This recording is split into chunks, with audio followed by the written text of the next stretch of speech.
Էմոցիաներով, սպորտային ազարտով, գեղեցիկ գոլերով եւ իսկական հայկական ոգով լի մարզական օրվա ավարտը նույնքան գեղեցիկ էր ու հիշարժան։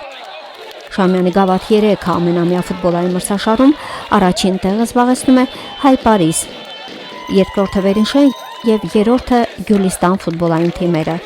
ովքեր պարգևատրվում են նաեւ 70, 100 եւ 150 հազարական ռուբլի արժողությամբ նվեր քարտերով։ Լավագույն դարպասապահ, պաշտպան, կիսապաշտպան եւ լավագույն հարձակվող անվանակարգերում պատվոգրեր են ստանում Գենադի Օսիպյանը Հայ Պարիսից, Արթուր Գլեչյանը Կարաչինարից, Հարություն Միրզոյանը Գյուլիստանից եւ Հրանտ Գզիրյանը Վերինշենից։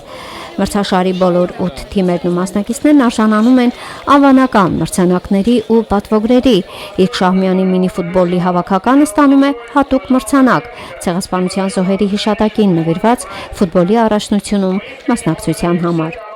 Սուսաննա Հովհաննիսյան, Անդոն Ջովանով, Արման Մսերյան, Մոսկվա, Երկիրն այսօր։